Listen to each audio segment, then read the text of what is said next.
Hello, it's Tyron Dothett doing my video portion of the mask assignment. So the person I had a conversation with, interview, was Connie Gustafson. Sorry if I'm saying that wrong, Connie. Also, you'll see the notes that I'll attach with this video. So, in terms of the first question, who are you? She answered her name, Connie Gustafson. She said she was a product of rural upbringing in Coosa, Wisconsin, and she is a staff sergeant in the Wisconsin Army National Guard. So, second question, who do your parents think you are? She shared that she is the second youngest daughter, or she shares the second youngest daughter because she has an identical twin. Excuse me. She is a soldier, or her parents think she is a soldier, and she is the daughter that's moved out of state, so most of her family is still back in Wisconsin. In terms of what she believes in God and Christ, believes in things getting worse before they get better, and she believes her biggest weakness are the carbs since they're always preventing her from fulfilling her fitness goals. So I can relate to that. Certainly got to stay on top of that, especially being in the military. What is she scared of? She loathes and fears frogs and toads, as well as saying goodbye because of a traumatic childhood breakup with her divorcing parents. And she loathes and fears confrontations with people. She pretends to be a carefree, childish version of herself, which was something we discussed. I could relate to that, definitely. She pretends to be as amazing as her twin sister in many areas of her life. And she pretends to be efficient with her time and imagines not being a procrastinator, something I can also relate to. In terms of what makes her angry, uh, witnessing selfish behavior, bullying of others, and the mistreatment of or maltreatment of animals and people who are narrow-minded. What inspires her is goal setting, hopeful people, and great teachers. And sorry, snaps out here. And those with the athletic ability. So, although she does possess athletic ability, but she wishes hers was more than what it is. What does a fair world look like to her? It entails equality for all, including race and gender, justice for the mistreatment of animals, and advocates for the natural world, such as rainforest and endangered wildlife. So we were, and we're reason we're doing individual submissions and not the actual recording of the meeting is because we couldn't figure out how to record it. So um, we just took notes. Had it was more so it was a conversation. We were pretty much we were talking for about an hour.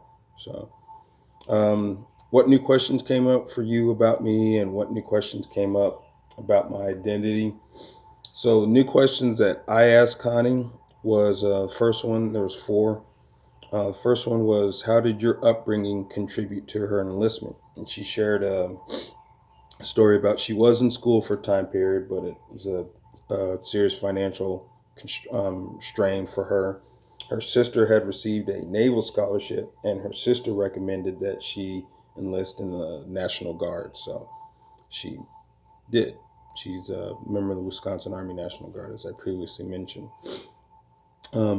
As a former recruiter, one of the things we had talked previously in another class, and that's when I found out she was a chaplain's assistant.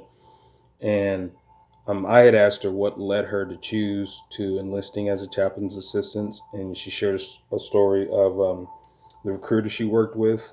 She developed a very strong relationship with her, and as a testament to her character, the recruiter recommended that Connie, or Gus, as some of you may know her, enlisted as a chaplain's assistant.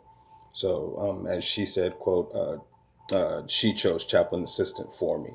And as former recruiter, you do meet people that, in the course of working with them, you know exactly what job they'll fit into, and we don't choose, as recruiters, you don't actually choose the job. It's still the person's decision, but based on her relationship with her recruiter, recruiter recommended chaplain's assistant, and that's what she went into, which I said was a testament to her spiritual character. So, um, and also that's one of the things I admire the most about her is choosing that job. I didn't know about it when I enlisted.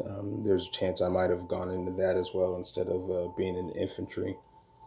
A lot of respect for chaplain assistants. What aspect of your personality do you think your twin emulates? And in the course of the conversation, she spoke highly of her twin sister and how she emulates a lot of her twin sister's behavior. So I asked her what behavior her twin sister emulates, um, based off of Connie, and she said that she feels her twin emulates her athletic ability and her kindness. Not that her twin is not athletic or kind. It's just she draws strength to be more athletic and kinder, based off of the example Connie sets. Final question was, how do you identify yourself? And Connie replied, she sees herself as a modernized conservative with her values based in her roots and her upbringing. So, very um, tight knit family, despite her parents' divorce. Very close. So she also recently shared her father passed away. So condolences to her on that.